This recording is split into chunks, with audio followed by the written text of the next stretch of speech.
सा अच्छा कार्य आप कर रहे हैं, भगवत भजन आप कर रहे हैं, कीर्तन आप कर रहे हैं, मंत्र जाप आप कर रहे हैं, स्मरण आप कर रहे हैं, नाम जाप यदि आप कर रहे हैं, तो वो लोभ से पवित्र होना चाहिए, बहुत दूर।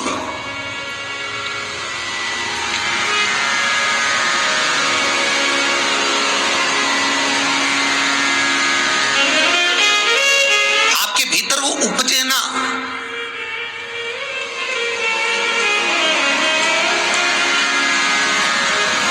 दुनिया के लोग कितना भी कहे ना, वो एक बेल बेचारा किसान का, एक बेल कुएं में गिर गया।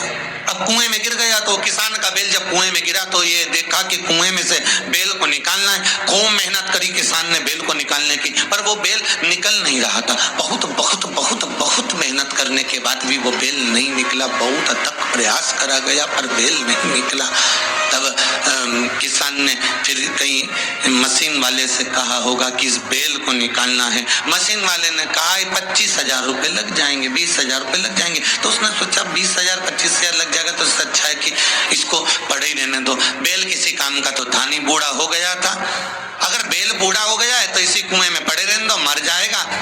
इसी कुआं भी सूख गया है, इसमें कोई दिक्कत वाली बात नहीं, अपन कचरा पटकते जाएंगे, बेल को वहीं की वहीं दबा देंगे। गांव के लोगों से कह दिया मेरा बेल कुएं में गिर गया है और ये बूढ़ा हो गया था। एक काम करो, तुम्हारे गांव का जितना भी कचरा है ना, घर वाले वो सब लाकर इसमें डालते हैं ना, बेल मर जाएगा, धीरे धीरे उस पे मिट्टी डल जाएगी। गांव के लोगों ने कचरा लाकर डालना चालू करा। जैसे जैसे बेल के पास में कचरा पटकना प्रारंभ करा, बेल भी समझदार था। इधर कचरा पटकते तो इधर पांव रखकर खड़ा हो जाता, इधर पटकते तो इधर पांव रखकर खड़ा हो जाता। धीरे धीरे पूरा कुआं भराते चले गया और बेल कचरे पर पांव रखते रखते रखते रखते रखते रखते बाहर।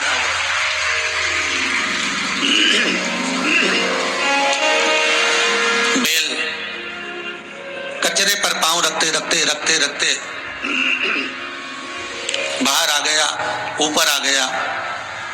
और जब वो ऊपर आया, निकल कर बाहर भाग गया, निकल कर बाहर भागा। बेल से हमको एक सीख लेना चाहिए, हमको एक चीज सीख लेना चाहिए। बुराई करने वाले कितनी भी बुराई करेंगे, निंदा का कचरा, बुराई का कचरा कितना भी पटकेंगे, हमको केवल उस पर पांव रखकर निकल कर बाहर की ओर चले जाना है और हमारे जीवन को सार्थक बना लेना है। करे तो करे।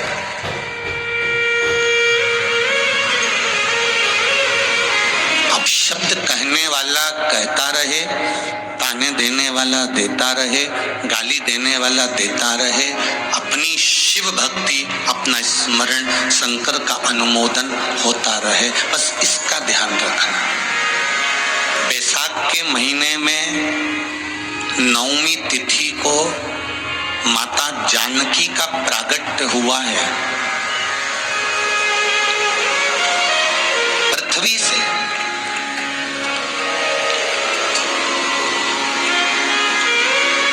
कभी एक विचार करिएगा कि नरसिंह अवतार बैसाख के महीने में हुआ, कुर्मा अवतार बैसाख के महीने में हुआ, हयग्रीव अवतार बैसाख के महीने में हुआ, परशुराम अवतार बैसाख के महीने में हुआ, माता जानकी का अवतार बैसाख के महीने में हुआ। आखिर बैसाख के महीने में, माधव महीने में इतनी महत्वता क्यों?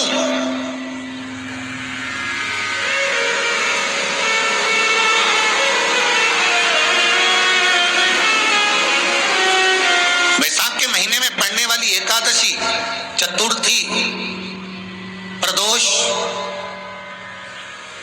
अमावस्या, पूर्णिमा, शिवरात्रि, ये सभी इतनी महत्वपूर्ण क्यों हो जाती है?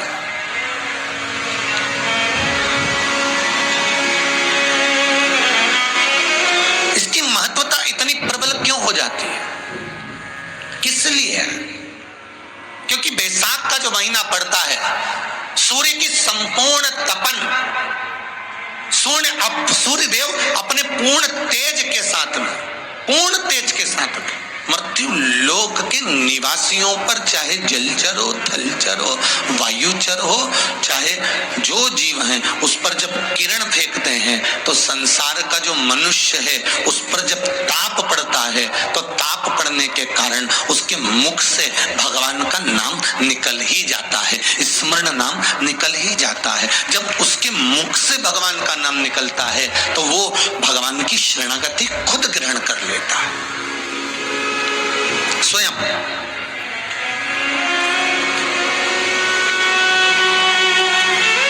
शरणागति ग्रहण कर लेना। बैसाख की पोथी पढ़ते हो आप लोग?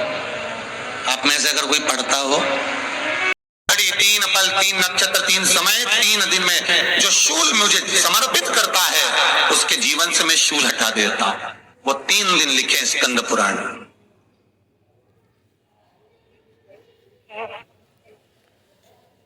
महाराज बैसाख महीने में जो प्रदोष आती है, बैसाख के महीने में बहुत ध्यान से सुनना भाई, जो अपनी जिंदगी से बहुत तंग आ गए हो, परेशान हो गए हो, कष्टमय जीवन जी रहे हो, बहुत दुखी हो गए हो, उनके लिए ये स्कंद पुराण का चरित्र फिर मिले ना मिले आप प्रेम से सुनिए। आओ, पहला बैसाख महीने की प्रदोष, चाहे वो शनिचरी प्रदोष हो, चाहे रविवार की हो, सोमवार की हो, मंगल की हो, बुधवार की हो, गुरुवार की हो, शुक्रवार की हो, शनिवार की हो, कोई भी वार की हो, पर बैसाख महीने की प्रदोष, प्रदोष काल में शाम का समय सूर्य डूब रहा हो, बस डूबा ही हो, और उस समय पर सूर्य के डूबन के तुरंत बाद बाबा को धतूरे के साथ में बेलपत्री ना चढ़ाते हुए बेलपत्री के वृक्ष के 7 कांटे बाबा के शिवलिंग पर समर्पित करे जाते हैं। महाराज अपनी जिंदगी में अड़चनों को हटाने के लिए, फिर आप जिस व्यापार में उतरे, जिस व्यवसाय में उतरे, जिस नौकरी में उतरे, आप दिल से करें, आपको तरक्की मिलेगी। आप हार नहीं सकते, नीचे नहीं आ सकते, उन्नति पर ही चढ़ेंगे। एक वैशाख मास की प्रदोष, दूसरा शिवरात्रि के दिन मध्याह्न का समय। महाराज जो बड़ी शिवरात्रि होती है माघ की, बड़ी शिवरात्रि के अंतर्गत मध्याह्न का समय, दोपहर के ठीक 12 बजे,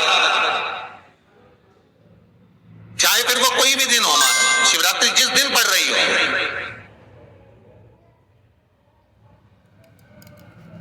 उस दिन भी धतूरे के साथ बाबा को 7 कांटे बेलपत्री के वृक्ष के समर्पित होते हैं। महाराज इसमें आप ये वाले जो कांटे हैं जो शिवरात्रि के दोपहर 12 बजे वाले हैं, अगर कोई मदिरा पीने वाला हो, व्यसन में डूबने वाला हो, कोई जुआ खेलने वाला हो, कोई गलत वैश्यावृत्ति करने वाला या अपने मार्ग से विचलित कोई व्यक्ति है, उसके लिए भी ये कांटे बहुत काम आते हैं। महाराज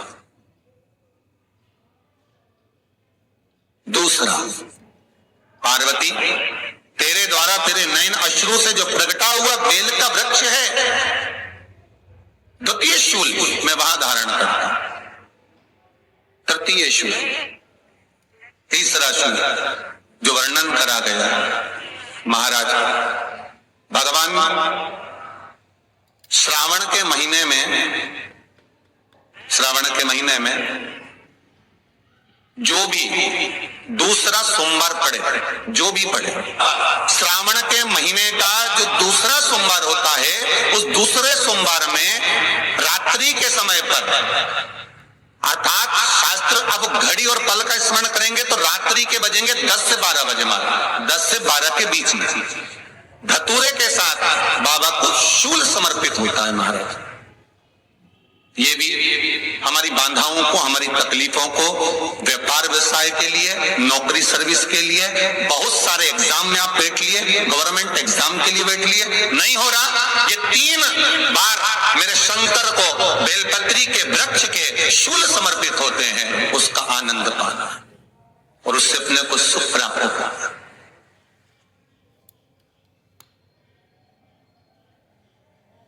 कि बाबा भोलेनाथ जी के नयन अश्रु से जो प्रकट हुआ वो रुद्राक्ष का पौधा है, माता पार्वती के नयन अश्रु से जो प्रकट हुआ वो बेलपत्री का पौधा है, और उमा और महेश, जिस महेश के वंशज है महेश्वरी,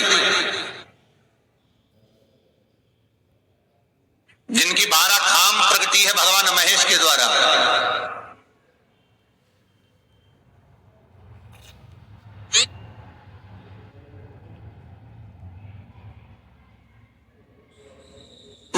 महेश उमा,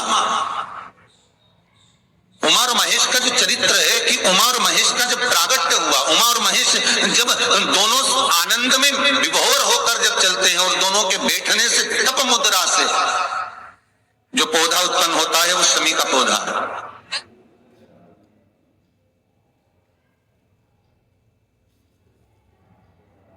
शमी का पौधा।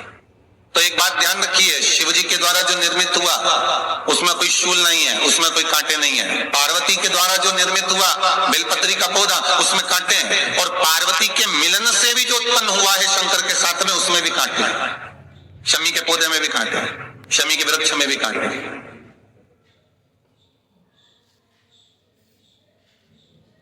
तो पार्वती जी स्कंद पुराण में प्रश्न कर रही हैं भोलेनाथ जी से कि प्रभु मुझे ये बताओ कि आपके द्वारा जो निर्मित हुआ उसमें शूलता नहीं है, पर मेरे द्वारा जो निर्मित हुआ उसमें शूल क्यों आया, उसमें कांटा क्यों आया? थोड़ा सा माताओं, मेरी जीजियों, आपको थोड़ा बुरा तो लगेगा इस प्रसंग को सुनकर, पर लग जाए, पर आज कथा निकली है तो सुन लो है? कि शिवजी जिस रुद्राक्ष को उत्पन्न कर रहे हैं उसमें शूलता नहीं है, पर पार्वती जी जो संग में मिली हैं उसमें भी शूलता है, और पार्वती के द्वारा जो प्रकट हुआ बिलपत्र उसमें भी शूलता है। तो भगवान महादेव बोलते हैं पार्वती मैं तुझे कुछ कहूं और कहने पर तुझे